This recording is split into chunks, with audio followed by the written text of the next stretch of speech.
Sober Gangster. How are you? Great. I'm excited. Thanks for being here. Anxious, nervous, all of the above. And you know what? It's so funny because I've been podcasting now for like going on 4 years and I still get nervous. I get like social anxiety still. You know, I took Xanax for a really, really long time. And so now I'm just like, you know what? I'm just awkward and weird and it's okay. You don't seem awkward and weird. Like it seems completely natural where I feel like on the inside, I'm very anxious and awkward and weird. But you know what? It's like the more you talk to people, the more you realize that like most of us have that in one capacity or another. You know what I mean? So, well, and it's funny, like every time I've shared my story in an environment, yeah, I'm fine leading up to 5 minutes before. And then it's like that 5 minutes before you get that hot rush of, here we go. See, mine's usually like way before that. Like I get that anticipated anxiety.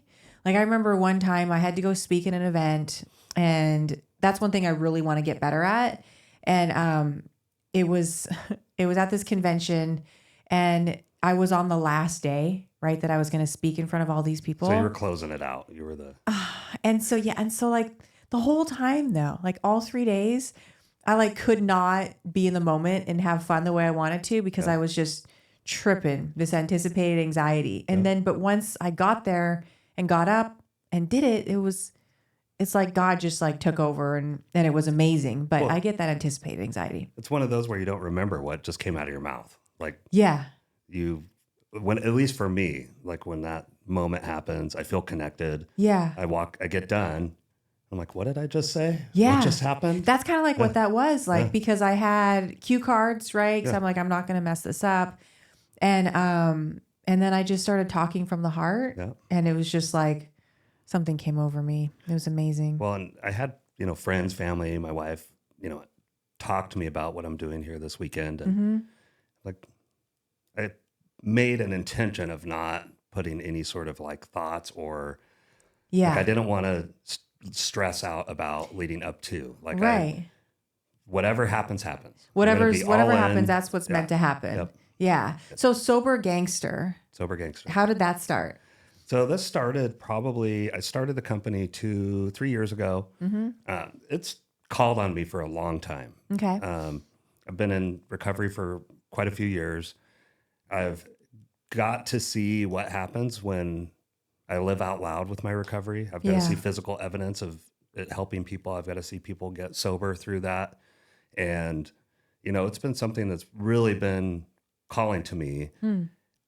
Along with that is walking through all the fear of it, walking through stepping out there and being so public and being completely open and going all in with it. And so I started the company about 2.5 years ago, but I've just still fought with the internal battle of how I wanted to approach it, how I wanted to get out there with it. Yeah. It's an alignment with, my beliefs and how I can support people. Yeah. And I had an event where I met you at Rock to Recovery where I had the opportunity to sponsor it. And it really, I got some of the affirmation of what I was trying to do at that event. And it really just skyrocketed me forward. Yeah, I love that. I mean, Sober Gangster Sister is a cool name because like sober, what I try to preach to, because I recover out loud as well, obviously. And like sober is badass and it's fun and it's cool and it's all these things that unfortunately a lot of people don't think it is. Like a lot of people think, oh, you get sober, my life is over, I'm never gonna have fun, blah blah blah, I'm just gonna like live this like boring life. But it's gangster. It's so much fun. And it's truly, I always say this, it's a superpower because here we are, we're sober, like we can do anything we want. So I love the gangster. Well, and I even say that on my website, like the most gangster thing I've ever done is get sober. Yeah. And for me, like Sober Gangster represents so many aspects of my life. Like sobriety in my life is light. Like it is love. It's being vulnerable. It's all the things, the light side of my life. Yeah. I still have a gangster side. Yeah. I still have a side of me that's dark. I have the yin and yang in my life where I embrace both of them. Yeah. There's times where I embrace the dark because that's what I need in that moment. And there's times where I embrace that light. And being able to have that yin and yang in my life has really, like, I would not be sober 26 years today if I didn't still have the dark too. Because there's times where I wasn't willing to do what I needed to stay sober in that moment without having some old behaviors sometimes. Like to be able to just sit on my hands and eat 3 Ben and Jerry's or spend a bunch of money or some of the things that I did that were dark kept me sober for a minute until I could get back to the light. I love that you say that because I think a lot of people try to push that down, that darker side and think, oh no, this is bad. And I can only do all these good things now. And it's like, well, that's not really real life. And that's not the journey. We do have the yin and the yang, the good and the bad, and being able to, work our way through that. That's awesome that you're able to do that and speak so openly about it. So you've been sober for 26 years. Yes. Got sober at 19. I was going to say, you don't look, okay, so you got sober at 19. Yeah. Good for you. Yeah. I always I'll see clients and when I've worked in treatment centers that get sober really young, and I'm like, good for you, because I couldn't even imagine. I definitely did not think I had a problem at 19. It was clear I had a problem. Yeah, right. So what did that look like for you that you got sober at 19? It was a really fast journey. I had my first drink probably around 14 and a half, 15. And what made that happen? It was kind of the peer pressure. I had moved to Las Vegas from Idaho, met some new friends. We all, decided we wanted to get drunk together. And I went and I told this story on my Instagram page the other day, went and stole some Purple Passion from Albertsons. Purple Passion? 2-liter bottle of grapefruit, like grape juice and Everclear. I was wearing big baggy clothes at the time, so I could put a 2-liter bottle of Purple Passion down my pants. And so I stole some Purple Passion. For me, what happened was I had that first drink. I was invincible. All the feelings of not being a part of, all the feelings of wanting to fit in. I felt strong. I felt powerful. Yeah. I was bullied, growing up. And so to have that just instantly go away, I was hooked. The second I had my first drink and got drunk, all I wanted to do was figure out how I was going to continue to live like that. What also happened that night was I fell down the side of a cliff and got bloody. I got caught. I got in trouble. And that is my story throughout all of my addiction is I always got caught. It always went bad. Everybody always went home and I always went to jail or I always went to rehab. And so from day one, that I had negative consequences right off the get-go. And you just kept and doing all it. I wanted to do was the next day at school was like, how are we going to go do that again? Let's go. Let's what go were you figure this bullied out. for? I just was a skinny, nerdy, big hair, weird kid and never quite fit in elementary school and junior high school. And so I got to experience what, kids go through sometimes and had, picked on and beat up. And so when I moved to Las Vegas, I got a different taste of what it's like to be on the other side of that. And that came through drugs and alcohol. Yeah. And then I started to learn, what it felt like to be able to stand up for yourself. And then I started to turn into a bully. I like the power of it. I like the effect it had on me and the way I felt. And so I really leaned into that. Wow. That's very interesting.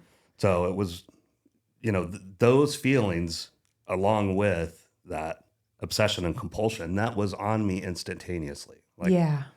So you were drinking and then you got into drugs. Quickly into drugs. Okay. And were you living at home with your mom and dad? I was living with my mom and dad. Okay. And they're still married. We just celebrated their 50th anniversary. That's amazing. It was 2-3 weeks ago. Congratulations. Right. So yeah, they're great.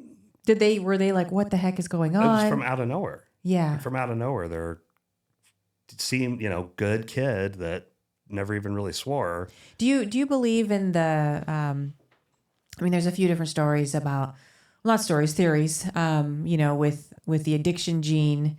They say I went to school and we studied a lot about, the gene and that there can be that triggering event and that gene can be in 5 of us, right? And that it might not get triggered for somebody else, but it'll get triggered for you. Do you feel that's true? And do you think that happened? Yeah, with absolutely. you? For me, I think it Yeah. did. I also think you can I think I was born an addict alcoholic. I also think you can become an alcoholic whether you have the gene or not. Right. Trauma. Yeah. Yeah. Or even the chemicals we're putting into our bodies these days are made to have you be addicted. Like fentanyl. We're going to talk about fentanyl. Oh, yeah. You will get addicted to Right. methamphetamine. You can't use methamphetamines socially that I know of. No, you can't use any of it socially anymore. And I feel like, they say, oh, it's a choice, right? It's a choice. It's your fault if you did this because you did it to yourself. It's a choice you didn't have to pick up. And I think the first time we ever drink or use is a choice, right? We chose to do that. But after that, like you said, it was just like a fire was lit in you. And whether it was the gene, whether it was from, trauma from your past, or whether it was, after that you just couldn't control it because it was switched on. Yeah. It was there. Regardless, it was there and you were off and running. There was no stopping. There was nothing anybody could do. My parents did everything they could to save their kid. What did that look like? They had to, it happened so quickly, all of a sudden overnight, getting in trouble at school, coming home drunk all the time. Once I discovered drugs, I actually, I relate more to alcoholism, but I really didn't drink. I drank a lot, but I didn't drink a lot in comparison to the amount of drugs I used. Once I discovered drugs, I could actually use for a lot longer. Like whenever I drank, I would just black out, puke, be not able to function. Once I discovered drugs, I could function for long periods of time. And so, once I found methamphetamines, I turned into basically a crackhead. Like all I wanted to do was get high all the time. As a teenager. Yeah. And so I had no regard for anything. If they told me I was grounded, I'd flip them off and disappear for 2 weeks. If school wanted to suspend me, I would not be around for them to suspend me. I would just walk out of class. Like there was no regard to any sort of authority in my life. Were you in denial or were you just in acceptance of, this is just what I'm going to do? Early on, probably that first year or so, I just thought I just thought I was a normal kid, a high school kid partying. This is what partying looks like. Yeah. Once the consequences started to come with more education about addiction, because once I'm getting arrested, now I'm getting assigned to go to this drug program or that drug program.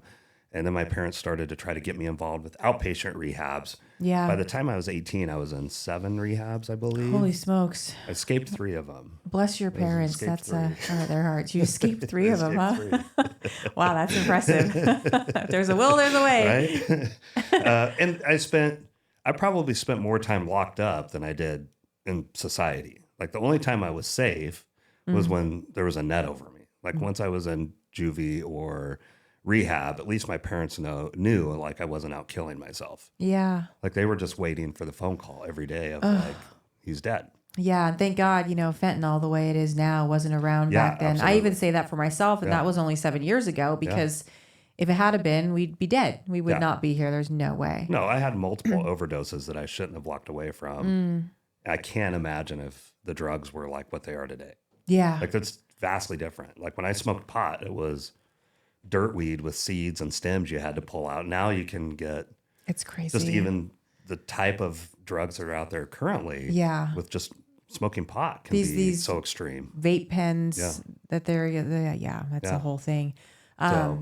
So what finally got you sober? I turned 18 in juvie. They moved me back to Idaho because it was Las Vegas was the problem. It was all the gangs and crime in Las Vegas. That must be the problem. It wasn't me. Yeah, it wasn't. Of course not. So they completely uprooted their life, changed their job, sold everything, moved me back to Idaho. When I got to Idaho, drugs are in Idaho as well. Yeah. And so, of course, the same thing happened. It just got worse. I was locked up in juvie when I was 17. I turned 18, and I just remember this because I turned 18 in juvie. It was like a celebration, like the guards, my parents. It's like, you're 18, you're sober. I'd probably had, 60 days or however long I'd been locked up. Yeah. You're sober, you're clean. I'd been going through the classes in juvie. They're like, congratulations, you're an adult now. Yeah. You can start fresh. Let's get it together. Your record's sealed. Yeah. It's a fresh start for you, kid. I had like 3 or 4 lectures from the guards. And I felt it to my core, like, this is it. I'm going to do it. I'm going to go to college. I'm going to get my GED. I'm going to live a normal life. I'm going to be a productive member of society. I'm going to make my parents proud. And I walked out of there. 2 weeks later, I was arrested in Nevada with 7 felonies as an adult. Jesus. So what happened? For drugs. So what, I got out and what's I used. the thought? What was the thought process? Like what happened? When I got out, I went back to those old friends. Okay. You know, and the type of people I surrounded myself with were the type of people that placed bets on who could get me high first. So they weren't there to really help you. No, it wasn't. These weren't friends. We were all seeking our own, water seeks its own agendas. level. Yeah, exactly. They were the type of people, and that's what I would have done as well. Like, that's who I was at that point in my life. And so it was just a few days that I was able to be around them before and it was always the alcohol that took me back out. Yeah. And so I had a drink, which turned into a drug, which turned into, let's rob every drug dealer we know and move to Phoenix. And so we went and robbed, me and a friend went and robbed everyone we knew. Wow. With a lot of drugs, and decided which turned into like a week and a half long staying up, being strung out. And I got arrested in the state of Nevada, just strung out in the middle of the night. We couldn't get gas into a gas can into the truck because we were too high. And a cop came along and saw us and arrested me instantly. Yeah. And so now I'm an adult. I'm 18, 2 weeks after my 18th birthday, with 7 felonies in the state of Nevada. And so I got to go spend about 9 months in Nevada State Penitentiary. And so, similar story, I turned 19 in prison. And about a week later, I was released with 10 years parole. And it was the same thing. 10 years parole? And the same thing. It was like, congratulations, kid. You made it. You made it through the program. You're on parole. You're clean. And you stayed clean in there the whole time? Yeah, I stayed sober and clean. It was like one of those programs where you can get a withheld judgment. If you do what you're supposed to, we'll drop the charges. If you don't, we get the full sentence. Yeah. And I had the same feeling I did when I was in juvie. I walked away like, this fresh is start. Yeah. I already had a job lined up. I was already registered for college. I had my GED. So it's funny when people ask me about my education. I got my GED in the Nevada State Penitentiary. That's the extent of my education. And so I had purpose. Like, I was ready to do this. And I stayed clean and sober. I went to meetings. I had a sponsor. I've had a hot AA girlfriend, NA girlfriend, 12-step girlfriend. Life was good. I enrolled in school.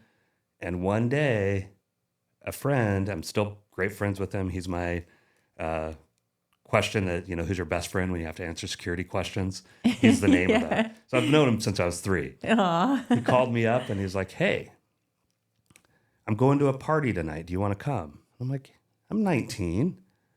Life's great. I've got my shit together. I've been sober for 8 months now, 9 months, a year, whatever it was. Yeah. I can go to a party. Sure. I went over to his house. He handed me a Heineken. And I'm like, 19-year-olds drink all the time. I've got it together. I'm fine. Yeah. There was nothing. Life was good. You rationalized it. Yeah. I had a beer. 3 hours later, I was back in handcuffs. Oh, my God. Because that's what I was capable later. of. Yeah. 3 hours later, I was back in handcuffs. How? What happened? He got his ass kicked at the party. Somebody called the cops. I ended up getting a DUI. It's the same story. He took a cab home from me getting arrested. So I always went to jail. Everybody else didn't have the consequences that I had. And so I now had a parole violation with 10 years over my head. I went to jail that night for a DUI. And that's when my life changed. It wasn't my worst bottom. I talk about this a lot. I've had overdoses. I've had crimes. I've been in jail. I've had a lot of bottoms throughout my addiction. This was not my worst bottom.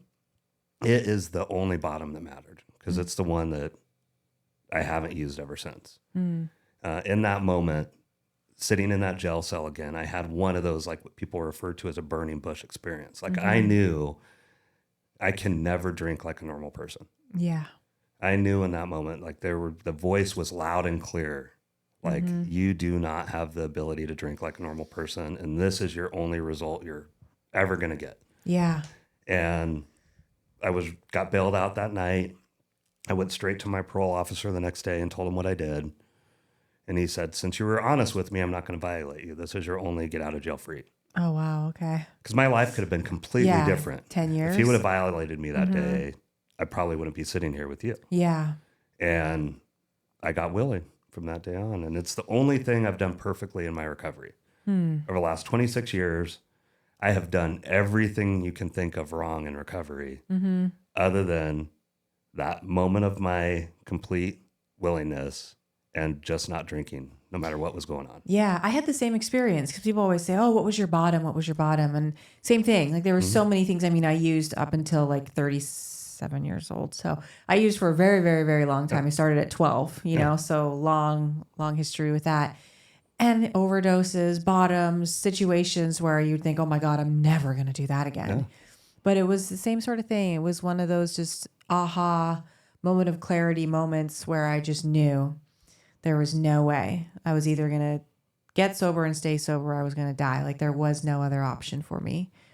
So I can resonate with that feeling. What was the bottom? I'm just curious. Where was I? What happened? Yeah, what happened? I was living in San Diego with an ex-boyfriend, and I had been drinking.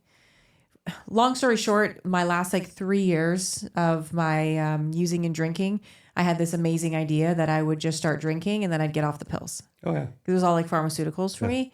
And so I'm like, oh, I'll just start drinking and then I'm going to get off the pills and then, and then I'll just stop drinking. Because drinking was never my problem before that. And so it was a blessing in disguise because when I started drinking, I got really sloppy. And so like blackouts and making poor decisions and, just all the things where people could really start seeing like, wow, this girl's got problems. Whereas when I was on pills, although obviously I had major problems, like, I still had my life, quote unquote. I was quote unquote functioning, had nice things, had my son, took him to school, did all the things, but it was the alcohol. And so it was just this moment where I'd been drinking nonstop and I was sitting in our bedroom of this house that I was living at with him. And I had a gun and I just knew like in that moment, I was just sitting there and it just washed over me. Yep. Like I just knew. And that was it. And I'd never asked for help before because I always looked at that as a weakness because I didn't hang out with drug addicts. My ex-husband that I was with for a very long time was a quote unquote normie. And, it was always like, just get it together. Like we'd party together and then he would stop and I couldn't. And it was always like, what is wrong with you? Like you're so strong in every area of your life. And this, you just like can't get it together. And so I never wanted to ask for help because I always thought it was weakness. And it was in that moment when I had that clarity that I realized, okay, like I'm going to surrender to this and have the willingness to ask for help. And then I knew as soon as I asked for the help from my ex, who was an angel, helped me get into treatment, it was like 1,000 pounds came off my shoulders and I felt so much stronger. Because really, it is the most courageous thing you can do is to surrender and ask for help, right? And so, I preach that all the time now, that it's so strong and brave to ask for help. And there's nothing weak about it at all. Same with being vulnerable. Like you talk about being vulnerable too. And for so long for me, it was really hard to be vulnerable. And I looked at that as a weakness and showing emotion, being vulnerable. Oh, no, I can't do that. But really, that's a strength too. How did you find your vulnerability? I think I found, like, I have these weird rules that I set up somewhere along the way. And like when I walk into a 12-step program, like when I walk into that environment, outside of that space, you might ask me how I'm doing. And I'm like, life's great. Everything's going good. Second I walk through that door, I tell the truth. Like I say the things I don't want to say. And when I say those things, when I speak that truth, and I found doing that like in the environment of social media, when I'm trying to share some of my story and my solution, when I talk about that stuff, I don't sugarcoat it. Yeah. And I've learned through actual examples, like when I do that, people respond, people get help. They hear when I show that vulnerability, when I do it, whether it's on a post on social media about an anniversary or a milestone, or whether it's in a 12-step program, when I have those spaces that I can share the things that I don't want to say out loud, Yeah. people relate to that. It's so powerful, that Yes. relatability. I find the same thing when I'm being really vulnerable online, and I talk about personal things going on. The response is so much greater than just some, generic post. Yeah. Like, people love to hear the real story, and know what's going on in your life because they can relate in so many different ways. When did you start recovering out loud? I think it happened probably about 4 or 5 years sober. Okay. My journey was a little different where I was around alcohol frequently in my career and my, what I was doing for work. I started to realize I didn't have to just live in a recovery box. Yeah. I started to realize, I got sober to live life and be able to, like you said at the beginning, like go anywhere and do anything. Yeah. And the more I started to do that and the more open I was with my recovery, the more when I'm at a bar and I'm with coworkers and they're all drinking and they ask me if I wanted to drink and I say, no, I'll get an iced tea. And I just say, I don't drink. The more people responded to that, the more the conversations began with, why don't you drink? And I dive into a little bit of why I don't drink because I always go to jail or whatever. And everybody knows somebody struggling with addiction. And so the conversations would start with what's going on with their kid, their spouse, their whatever. And I learned the more honest I am about it in public, the more opportunity there is to have real conversations around it. And the only thing that was ever getting in my way with it was me. Like I was the one self-conscious about it. And once I got through that and started to say those things out loud, I got nothing but encouragement and, people relating to it and the opportunity to help more people. Yeah. And so apparently I'm old because this was back in like the MySpace day. I remember MySpace. So there wasn't the social media presence at that point. Like I wasn't, but as social media and the way we live our life now is so public and there's so much information, I started to be a little bit more out loud in social media. Yeah. I had one milestone, I want to say it was 15 years, that I shared publicly on social media very vulnerably, like what we talked about. Like you posted, and I'm stealing it because I love it. Relentlessly vulnerable and unapologetically sober. Yes. Like that post, I was very open about my recovery and how I got there and how I was feeling. And that night at 4 a.m, a friend of mine that I hadn't talked to from back in my Vegas days, it had been 10 years, he reached out to me and he called me at 4 a.m. So I answered my phone and he's like, I'm reading your post right now. And he had his bottom right then and there on the phone as a direct reflection of that post. Yeah. He heard something he needed to hear that day. The way he was feeling on the inside allowed him to experience his bottom and his milestones. Now he's at 10 years the day after mine. That's so amazing. And it's from living out loud. Yeah. And just being our authentic self. We're not hiding from anything and we're helping others, but it's helping us too. Yeah. It's such a freeing feeling to just be like, this is who I am. Yeah. And this is my story. And if you don't like it, then later. I haven't had anybody not like it either. That's the crazy part. Yeah. The only I haven't had anybody not like that that I'm sober in the sense of like, oh, I don't want to hang out with you, you're boring or something. But there's been some pushback with the recovering out loud a little bit. Have you felt any of that on social media? I know it's a touchy subject. I think for me, especially with Sober Gangster, I think that's what stopped me more than anything with moving forward. I am very protective of my recovery community. It's been my rock for 26 years. And in 12-step programs, there's the steps, there's the traditions, there's all these guidelines to keep the 12-step programs alive and well for the last 100 years or however long it's been now. And I always had this like, am I going to lose that community the more that I step into this? Yeah. The more that I'm doing things that they're not. And it's okay. You can kick me. It's fine.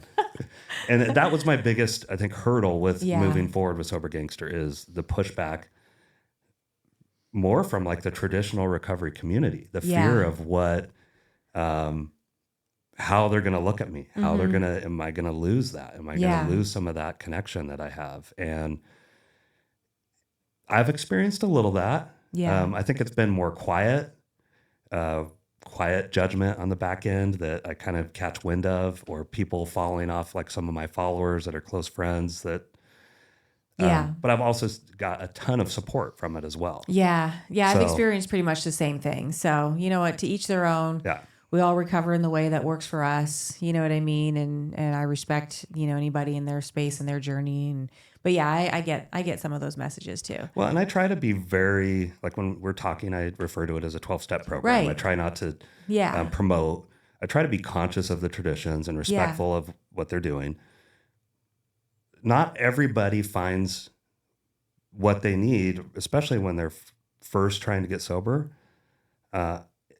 going in the rooms of the 12-step program. Well, yeah. And I mean, the conversation, I feel, in my humble opinion, is that it needs to change because the way that people used to recover 10, 20, 30, 40, 50 years ago is not the same as it is now. Yeah. And the culture is different. You know, these youngsters that are growing up, this new generation, it is killing. Fentanyl and these drugs are killing off our people. And, you know, with social media, just with culture, community, with the way the world is right now, we have to have, I feel like, a more open conversation about this. It's, you know, you have kids? Yeah. I've got 3. My son turns 20 tomorrow or Monday. Okay. A 17-year-old daughter and a 16-year-old daughter. Oh, wow. So, nice. Yeah. I have a 15-year-old son. Okay. And, you know, I'm very open and honest with him. We talk about all this stuff. And I just, you know, for me, I feel like it's important. And I don't like this whole thing of hush hush, or, you know, there's a lot of debate on like, when is it too early to start talking to kids about, you know, fentanyl and different things like that. Or, you know, is if we're talking to them, or let's say we're putting Narcan in the schools and things like that. Ooh, does that mean that we're essentially telling them it's okay to go out and do these drugs? It's like, no, those kids are going to go do it anyways. And so like, I'd rather educate those kids and be recovering out loud, and for them to see people like us that are talking about this, because then they're going to feel comfortable talking to us. Like my son talks to me probably about more than he needs to, but like he talks to me about everything because that's the lifestyle we live. So, I mean, that's what works for me. But I do think the conversation needs to change from what it was to what it is now. That's interesting because last weekend, I had a friend give me 4 overdose kits. And I was like, I'm going to put these in my kids' cars. Yeah. Because they go to parties. They, you know, luckily they're not me. Yeah. But they're participating in parties. And I'm like, I want them to have that available in their car in case somebody at that party overdoses. Yeah. So that there's a way to save a kid versus nobody having it accessible. Yeah. So it's changing a little bit. And even like Sober Gangster, like part of what I have a free private group for people in recovery. It's just building a community, right? Yeah. It's just building a people doing like-minded things, having conversations.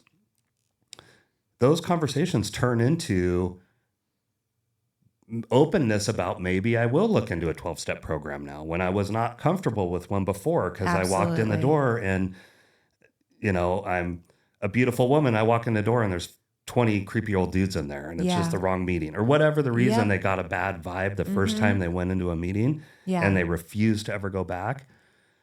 That community can start to create an openness of, wow, all these people have found a solution here that might actually work. I know the Phoenix, which is a nationwide program for people in recovery, all based around fitness. It's a free program. All you have to have is 48 hours of sobriety. Yeah. I would go to it all the time. I do their CrossFit classes. I love amazing. It. But yeah, no, and it's so true. I love that you said that, because this at least starts the conversation, and then people can explore what recovery looks like to them. But yeah, maybe it wouldn't have taken that step if they didn't have, you know, a community like this where Yeah. they could just talk openly. Well, and that's what I love about the Phoenix. They're amazing. It's in addition to whatever your foundation of Exactly. recovery is. Yeah. I've met so many people that didn't have a foundation of recovery yet. Mm-hmm. They just got the taste of it through the Phoenix, and they got to learn about what other people are doing for their foundation Yeah. and find their way to a foundation of recovery with, you know, tools and ways to create a spiritual experience or a psychic change. Like they find their way there if they couldn't come from that place. And I think Yeah. that's what's important is, you know, in those 12-step programs, it's almost like you're expected to start here, Mm-hmm. and then you can explore outside of light. It encourages you to get outside help. Yeah. Like it encourages you to find outside resources. Yeah. This almost is a way to reverse your way back into being willing to look at that as a solution if it wasn't a solution for you before. Yeah. No, I love that. So over the last 26 years, what would you say that you have struggled with the most, that you've had to overcome? Like what parts of you did you work on the most? It's so much. It's so weird. Like, Yeah. Like I said at the beginning of this, like I have done everything wrong in recovery other than just not using. Mm-hmm. Um, And how I did you haven't. get through those wrong That's moments? like there have been I have had amazing wins in my life. I've had great success. I have a great life. I get to live in multiple places. All the boxes are checked for how great my life is. I have also had tremendous tragedy in recovery, divorces, bankruptcy, deaths, family suicides, like things that are really traumatic. Yeah. And when I've gone through those moments, when I've gone through and I think that's a part of, again, Sober Gangster is really being there for people currently in recovery with a foundation of recovery. There's been times when using has not been an option, but the idea of a bullet in my mouth has been an option. Like feeling empty in recovery, feeling so spiritually bankrupt, still feeling that void come back from out of nowhere, finding a bottom in recovery based off of behavior that's happening in recovery. Yeah. The way I've made it through those moments is I've sat on my hands and not drank, surrounded myself with people, even when I wasn't willing to talk to them about what's going on. Like I can feel it. I can physically remember just being so broken inside, not willing to talk to anybody about what was going on for fear I would just lose it. But making it through that hour, Yeah. the next hour, to when that willingness to at least have a conversation with my close friend that's sitting there and start to say what was going on. You know, I didn't go right back to the solution when I'm going through those moments. It's not like the first instinct was, I need to go do some step work on this. It was just to not blow up my life. Yeah. And till I, made it long enough to that willingness started to come back, right? Like I would sit in that space for an hour, 3 hours, 5 hours. And all of a sudden there's an alcoholic that I'm having a conversation with about recovery, not even about what I'm going through, but just about living sober. And all of a sudden that willingness starts to come back to where, okay, now I'm going to talk about what's going on. Now I'm finally going to reach out to my sponsor. Now I'm finally going to take it through the steps. Yeah. And through that period of time, I made it through those really traumatic, because we all are going to experience life. Exactly. Like I got sober, and that means I get to experience all the great, but I also get to experience all the dark. Yeah. And sometimes that willingness wasn't there, but the only thing I did perfectly in those moments was not use long enough to where that willingness came back. Yeah. So, And what's one amazing thing that's happened along this journey that you never would have foreseen to have happened if you had have stayed where you were at? man, it's like the saying skyrocketed to a fourth dimension. Like I could never have imagined the way my life would turn out. The freedom I have to be able to go anywhere and do anything, the monetary, the stuff comes and goes. Like I've had a lot of stuff over the years. I've had a lot of great relationships, but the friendships I have, I'm still have core friends from 20, 6 years ago that are still sober today. And we get to share in real life things and real life, like deep, meaningful stuff that, to have those type of relationships to this day, where I probably had 4 text messages or phone calls from people saying, good luck today. Have fun today. You got that. Like That's so amazing. These relationships that Yeah. are so intense, and we all have each other's backs. And to pick one thing of like, obviously I've got amazing kids. I get to have a life with, I get to be a dad. I get to watch them go through it. They have never seen me in active addiction. They don't know what it means. They're old enough now where they've started to hear the stories. Like when my son was 15, I let him come listen to me share my story. And he was like, who are you? What do you were in prison? Wait, what? Like they don't know. They have never seen me in active addiction. And so they don't know where I came from. And I've got to be there for them as they've navigated being teenagers and being introduced to drugs and alcohol. And they've gone through their own hardships. And kind of like at your home, we have a very open home where we talk about drugs and alcohol, and they don't have to sneak off to parties. They can tell me, we can come up with a game plan on how they're going to navigate the party, because it's going to happen. It's totally going to happen. So I think that's one of the biggest gifts is my kids don't know the monster that their dad can be. I love that. And what I'm hearing is that you were really able to discover and understand what genuine relationships, connections are. Yeah. Like you said, like all these things, they come and go, but having those connections with people and understanding like the value of your life on a spiritual level like that. Like I didn't realize that in my addiction either. And I feel like that to me today is the best thing that's ever happened to me, because I see it in my family, with my son, with the people around me. And it's the most important thing. Yeah. Like our time is so valuable. We never get it back. And being able to have people in our life that we genuinely enjoy their company and our own company, it's the greatest gift ever. It really is. How did you have this purpose and passion and drive after all these years to start Sober Gangster? Like, what is it in you that you do that has that burning passion? It was kind of like what I talked about. Like there's parts of me that always felt like there was more. There's parts of me that always felt like I could be doing more. Okay. That I could be giving more. I could be showing up in a different way. I saw I saw the evidence when I would allow it to happen. Like I saw the evidence when I shared my story in the box that I thought was appropriate. Like when I'd share my story in a 12-step program, I saw the results of that. And I always was like, there's opportunity to share this at a greater level. There's opportunity to help more people. That I don't know how many times I've heard someone say, oh, I won't go to one of those meetings. I went to one once and something XYZ happened. Yeah. And so just being able to step into that and, when that feeling like I know there's more, I just don't know how to get there. Yeah. I think just finally got pushed to like, it is time to step into this. Just do it. To just move forward and live out loud. Yeah. What do you say to somebody in early recovery that's struggling right now?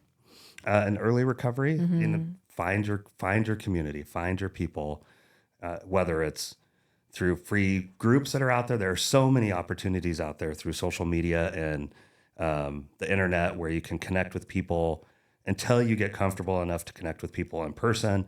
But finding that community is still the things I did when I got sober early on is still how I live my life today.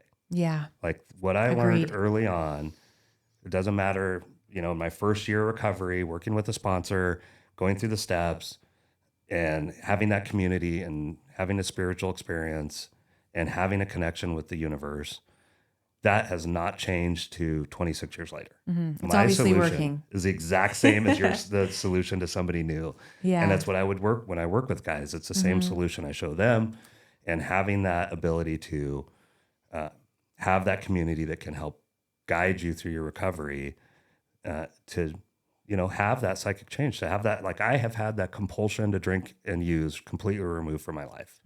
It doesn't exist. All the other stuff still exists, but that compulsion to drink and use has been removed, and it's been removed for a long time. Yeah. And that was through the things that were suggested. Asking for help. Asking for help. Asking for help. Find that community. Yeah.